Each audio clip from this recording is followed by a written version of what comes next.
Chapter 64. David a Fugitive. This chapter is based on 1 Samuel chapters 18 to 22. After the slaying of Goliath, Saul kept David with him, and would not permit him to return to his father's house. And it came to pass that the soul of Jonathan was knit with the soul of David, and Jonathan loved him as his own soul. Jonathan and David made a covenant to be united as brethren, and the king's son stripped himself of the robe that was upon him, and gave it to David, and his garments, even to his sword, and to his bow, and to his girdle. David was entrusted with important responsibilities, yet he preserved his modesty and won the affection of the people as well as the royal household. David went out whithersoever Saul sent him, and behaved himself wisely, and Saul set him over the men of war. David was prudent and faithful, and it was evident that the blessing of God was with him. Saul at times realized his own unfitness for the government of Israel, and he felt that the kingdom would be more secure if there could be connected with him one who received instruction from the Lord. Saul hoped also that his connection with David would be a safeguard to himself. Since David was favored and shielded by the Lord, his presence might be a protection to Saul when he went out with him to war. It was the providence of God that had connected David with Saul. David's position at court would give him a knowledge of affairs in preparation for his future greatness. It would enable him to gain the confidence of the nation. The vicissitudes and hardships which befell him through the enmity of Saul would lead him to feel his dependence upon God and to put his whole trust in him. And the friendship of Jonathan for David was also of God's providence, to preserve the life of the future ruler of Israel. In all these things, God was working out his gracious purposes, both for David and for the people of Israel. Saul, however, did not long remain friendly to David. When Saul and David were returning from battle with the Philistines, the women came out of all cities of Israel, singing and dancing to meet King Saul with tabrets, with joy, and with instruments of music. One company sang, "Saul hath slain his thousands," while another company took up the strain and responded, "And David his 10,000s." The demon of jealousy entered the heart of the king. He was angry because David was exalted above himself in the song of the women of Israel. In place of subduing these envious feelings, he displayed the weakness of his character and exclaimed, "They have ascribed unto David 10,000s, and to me they have ascribed but thousands. And what can he have more but the kingdom?" One great defect in the character of Saul was his love of approbation. This trait had had a controlling influence over his actions and thoughts. Everything was marked by his desire for praise and self-exaltation. His standard of right and wrong was the low standard of popular applause. No man is safe who lives that he may please men, and does not seek first for the approbation of God. It was the ambition of Saul to be first in the estimation of men, and when this song of praise was sung, a settled conviction entered the mind of the king that David would obtain the hearts of the people and reign in his stead. Saul opened his heart to the spirit of jealousy by which his soul was poisoned. Notwithstanding the lessons which he had received from the prophet Samuel, instructing him that God would accomplish whatsoever he chose, and that no one could hinder it, the king made it evident that he had no true knowledge of the plans or power of God. The monarch of Israel was opposing his will to the will of the Infinite One. Saul had not learned, while ruling the kingdom of Israel, that he should rule his own spirit. He allowed his impulses to control his judgment until he was plunged into a fury of passion. He had paroxysms of rage when he was ready to take the life of any who dared oppose his will. From this frenzy he would pass into a state of despondency and self-contempt, and remorse would take possession of his soul. He loved to hear David play upon his harp, and the evil spirit seemed to be charmed away for the time. But one day when the youth was ministering before him and bringing sweet music from his instrument, accompanying his voice as he sang the praises of God, Saul suddenly threw his spear at the musician for the purpose of putting an end to his life. David was preserved by the interposition of God, and without injury fled from the rage of the maddened king. As Saul's hatred of David increased, he became more and more watchful to find an opportunity to take his life. But none of his plans against the anointed of the Lord were successful. Saul gave himself up to the control of the wicked spirit that ruled over him, while David trusted in him who is mighty in counsel and strong to deliver. The fear of the Lord is the beginning of wisdom, and David's prayer was continually directed to God that he might walk before him in a perfect way. Desiring to be freed from the presence of his rival, the king removed him from him and made him his captain over 1,000. But all Israel and Judah loved David. The people were not slow to see that David was a competent person, and that the affairs entrusted to his hands were managed with wisdom and skill. The counsels of the young man were of a wise and discreet character, and proved to be safe to follow, while the judgment of Saul was at times unreliable, and his decisions were not wise. Though Saul was ever on the alert for an opportunity to destroy David, he stood in fear of him, since it was evident that the Lord was with him. David's blameless character aroused the wrath of the king. He deemed that the very life and presence of David cast a reproach upon him, since by contrast it presented his own character to disadvantage. It was envy that made Saul miserable and put the humble subject of his throne in jeopardy. What untold mischief has this evil trait of character worked in our world? The same enmity existed in the heart of Saul that stirred the heart of Cain against his brother Abel, because Abel's works were righteous, and God honored him, and his own works were evil, and the Lord could not bless him. Envy is the offspring of pride, and if it is entertained in the heart, it will lead to hatred, and eventually to revenge and murder. Satan displayed his own character in exciting the fury of Saul against him, who had never done him harm.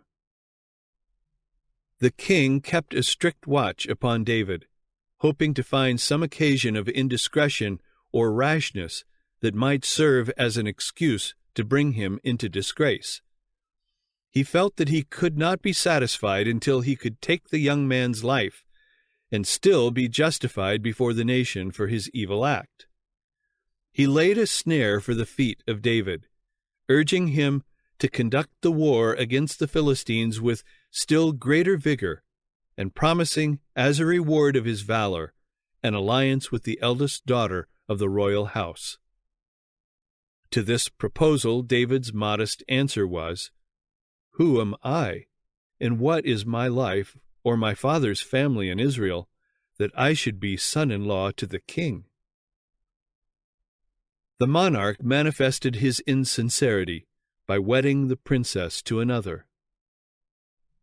An attachment for David on the part of Michal, Saul's youngest daughter, afforded the king another opportunity to plot against his rival.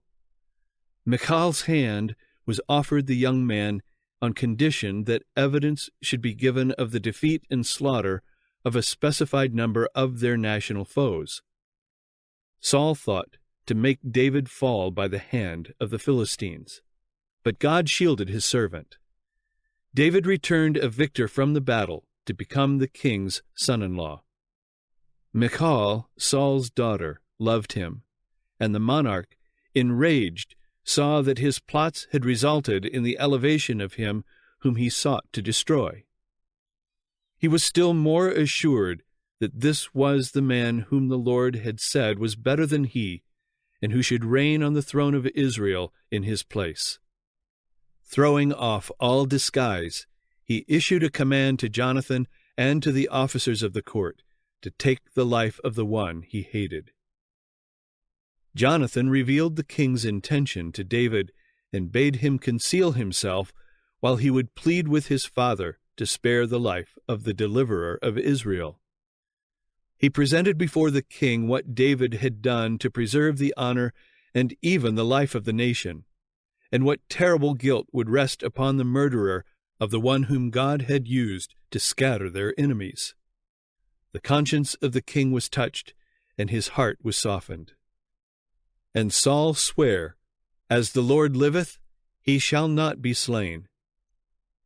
David was brought to Saul, and he ministered in his presence as he had done in the past. Again, war was declared between the Israelites and the Philistines, and David led the army against their enemies. A great victory was gained by the Hebrews, and the people of the realm praised his wisdom and heroism. This served to stir up the former bitterness of Saul against him. While the young man was playing before the king, filling the palace with sweet harmony, Saul's passion overcame him, and he hurled a javelin at David, thinking to pin the musician to the wall. But the angel of the Lord turned aside the deadly weapon. David escaped and fled to his own house. Saul sent spies that they might take him as he should come out in the morning and put an end to his life.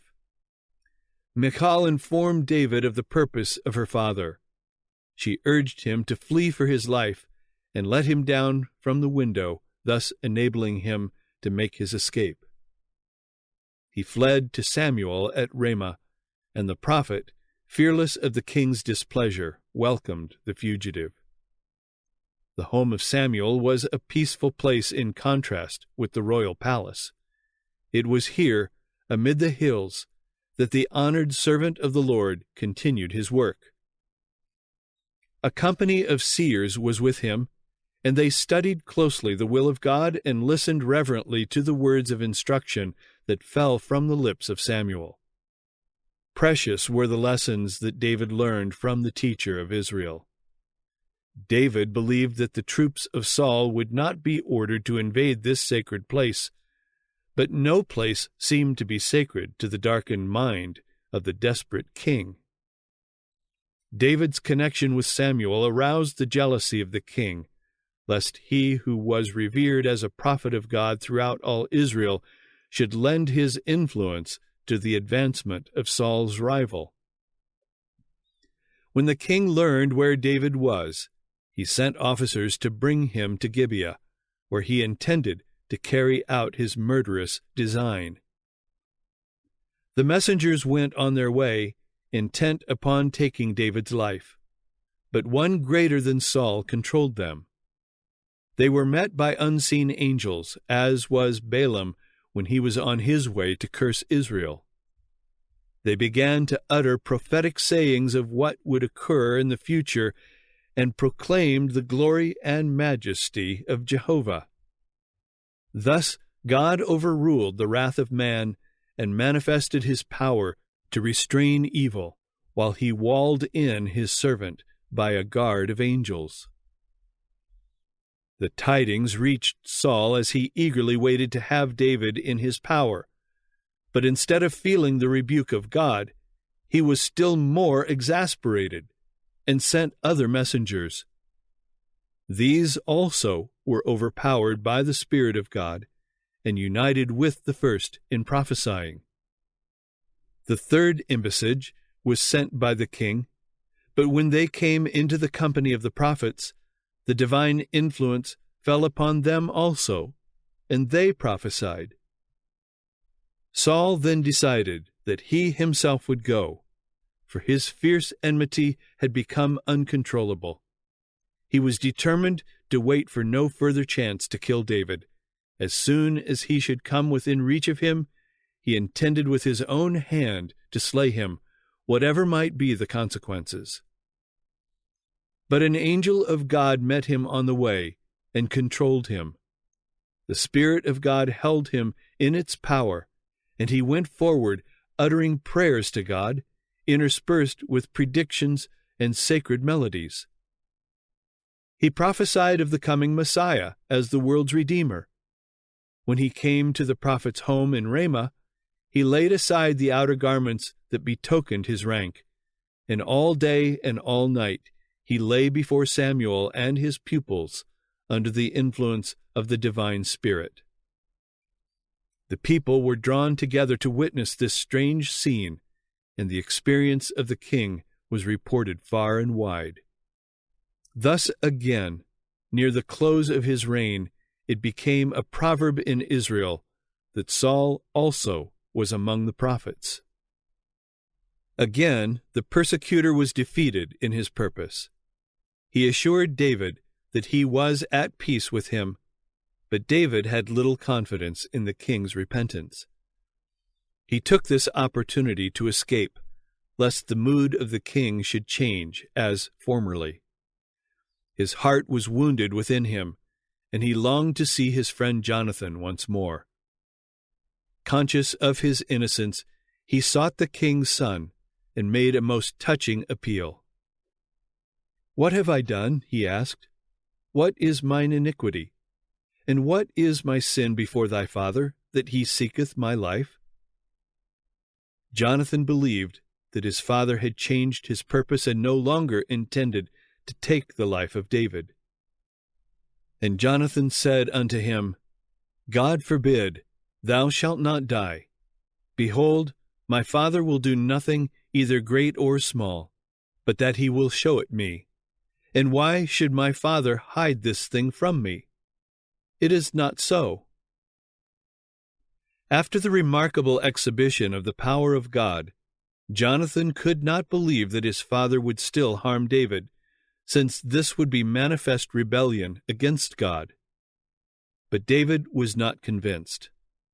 With intense earnestness he declared to Jonathan, "As the Lord liveth, and as thy soul liveth, there is but a step between me and death." At the time of the new moon, a sacred festival was celebrated in Israel. This festival recurred upon the day following the interview between David and Jonathan. At this feast it was expected that both the young men would appear at the king's table. But David feared to be present, and it was arranged that he should visit his brothers in Bethlehem. On his return he was to hide himself in a field not far from the banqueting hall, for 3 days absenting himself from the presence of the king, and Jonathan would note the effect upon Saul. If inquiry should be made as to the whereabouts of the son of Jesse, Jonathan was to say that he had gone home to attend the sacrifice offered by his father's household. If no angry demonstrations were made by the king, but he should answer, "It is well," then it would be safe for David to return to the court. But if he should become enraged at his absence, it would decide the matter of David's flight. On the first day of the feast, the king made no inquiry concerning the absence of David. But when his place was vacant the second day, he questioned, "Wherefore cometh not the son of Jesse to meat, neither yesterday nor today?" And Jonathan answered Saul, "David earnestly asked leave of me to go to Bethlehem. And he said, Let me go, I pray thee, for our family hath a sacrifice in the city, and my brother, he hath commanded me to be there. And now, if I have found favor in thine eyes, let me get away, I pray thee, and see my brethren. Therefore he cometh not unto the king's table." When Saul heard these words, his anger was ungovernable. He declared that as long as David lived, Jonathan could not come to the throne of Israel. And he demanded that David should be sent for immediately, that he might be put to death. Jonathan again made intercession for his friend, pleading, "Wherefore shall he be slain? What hath he done?" This appeal to the king only made him more satanic in his fury, and the spear which he had intended for David, he now hurled at his own son. The prince was grieved and indignant, and leaving the royal presence, he was no more a guest at the feast. His soul was bowed down with sorrow as he repaired at the appointed time to the spot where David was to learn the king's intentions toward him. Each fell upon the other's neck, and they wept bitterly. The dark passion of the king cast its shadow upon the life of the young men, and their grief was too intense for expression. Jonathan's last words fell upon the ear of David as they separated to pursue their different paths. "Go in peace, for as much as we have sworn both of us in the name of the Lord, saying, The Lord be between me and thee, and between my seed and thy seed forever." The king's son returned to Gibeah, and David hastened to reach Nob, a city but a few miles distant, and also belonging to the tribe of Benjamin. The tabernacle had been taken to this place from Shiloh, and here Ahimelech, the high priest, ministered. David knew not whither to flee for refuge, except to the servant of God. The priest looked upon him with astonishment as he came in haste and apparently alone, with a countenance marked by anxiety and sorrow. He inquired what had brought him there. The young man was in constant fear of discovery, and in his extremity he resorted to deception. David told the priest that he had been sent by the king on a secret errand, one which required the utmost expedition. Here he manifested a want of faith in God, and his sin resulted in causing the death of the high priest. Had the facts been plainly stated, Ahimelech would have known what course to pursue to preserve his life. God requires that truthfulness shall mark his people, even in the greatest peril. David asked the priest for 5 loaves of bread. There was nothing but hallowed bread in the possession of the man of God, but David succeeded in removing his scruples and obtained the bread to satisfy his hunger. A new danger now presented itself. Doeg, the chief of Saul's herdsmen, who had professed the faith of the Hebrews, was now paying his vows in the place of worship.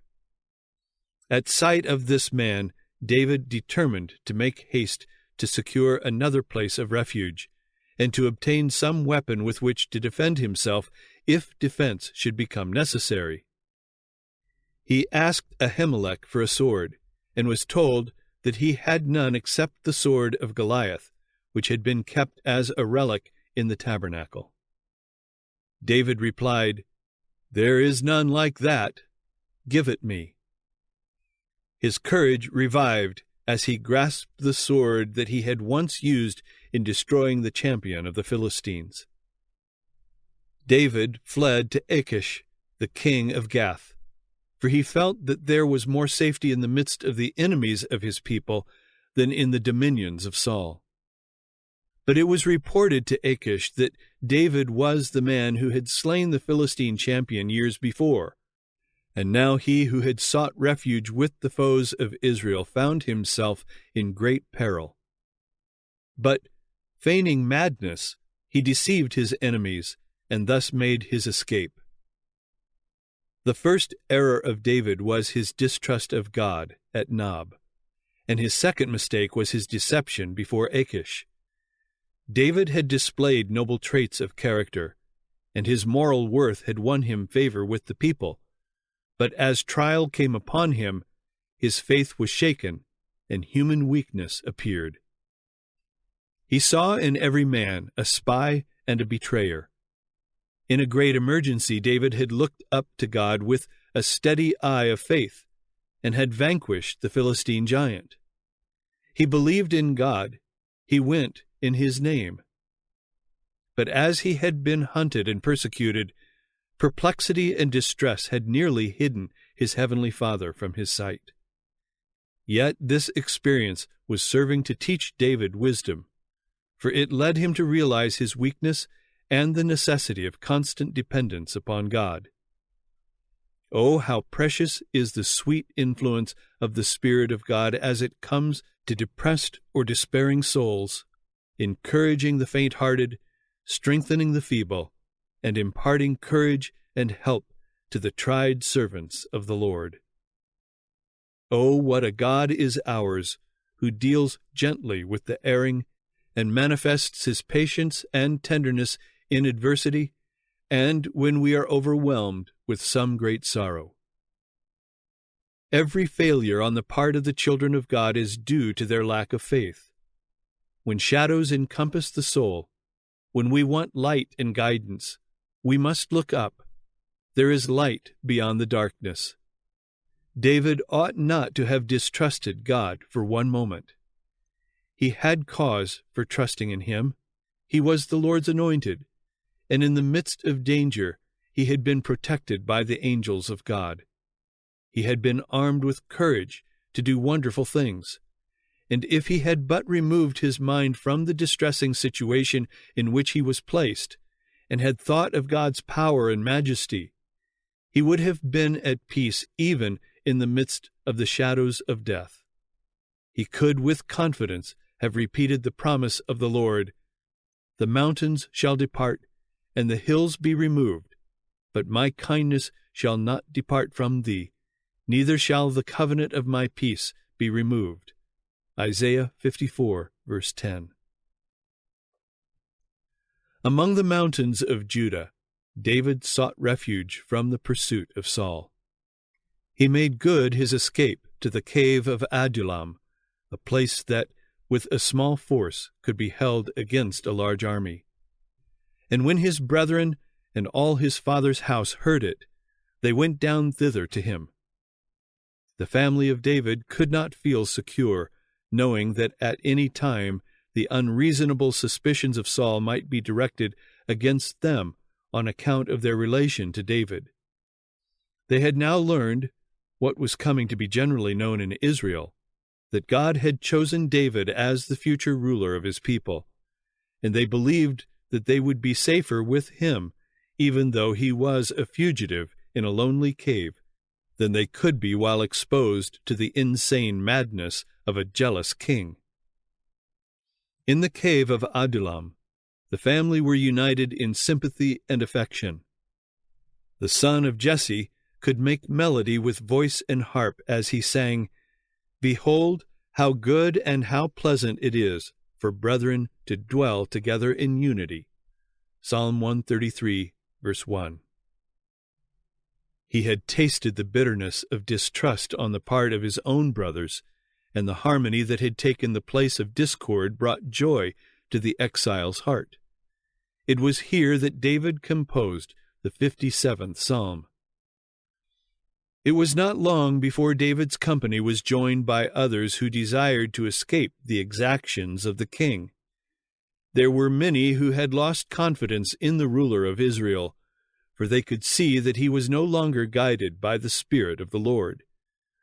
And everyone that was in distress, and everyone that was in debt, and everyone that was discontented, resorted to David, and he became a captain over them, and there were with him about 400 men. Here David had a little kingdom of his own, and in it order and discipline prevailed. But even in his retreat in the mountains, he was far from feeling secure, for he received continual evidence that the king had not relinquished his murderous purpose. He found a refuge for his parents with the king of Moab, and then, at a warning of danger from a prophet of the Lord, he fled from his hiding place to the forest of Hareth. The experience through which David was passing was not unnecessary or fruitless. God was giving him a course of discipline to fit him to become a wise general as well as a just and merciful king. With his band of fugitives, he was gaining a preparation to take up the work that Saul, because of his murderous passion and blind indiscretion, was becoming wholly unfitted to do. Men cannot depart from the counsel of God and still retain that calmness and wisdom which will enable them to act with justice and discretion. There is no insanity so dreadful, so hopeless, as that of following human wisdom, unguided by the wisdom of God. Saul had been preparing to ensnare and capture David in the cave of Adullam, and when it was discovered that David had left this place of refuge, the king was greatly enraged. The flight of David was a mystery to Saul. He could account for it only by the belief that there had been traitors in his camp, who had informed the son of Jesse of his proximity and design. He affirmed to his counselors that a conspiracy had been formed against him, and with the offer of rich gifts and positions of honor, he bribed them to reveal who among his people had befriended David. Doeg the Edomite turned informer.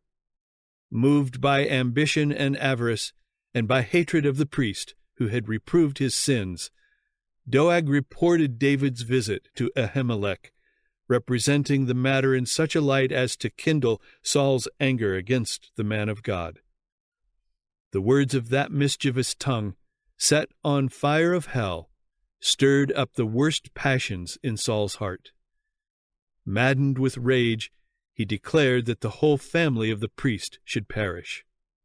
And the terrible decree was executed. Not only Ahimelech, but the members of his father's house, 85 persons that did wear a linen ephod, were slain at the king's command by the murderous hand of Doeg. And Nob, the city of the priests, smote he with the edge of the sword, both men and women, children and sucklings, and oxen and asses and sheep. This is what Saul could do under the control of Satan. When God had said that the iniquity of the Amalekites was full, and had commanded him to destroy them utterly, he thought himself too compassionate to execute the divine sentence, and he spared that which was devoted to destruction. But now, without a command from God, under the guidance of Satan, he could slay the priests of the Lord and bring ruin upon the inhabitants of Nob. Such is the perversity of the human heart that has refused the guidance of God. This deed filled all Israel with horror. It was the king whom they had chosen that had committed this outrage, and he had only done after the manner of the kings of other nations that feared not God. The ark was with them, but the priests of whom they had inquired were slain with the sword.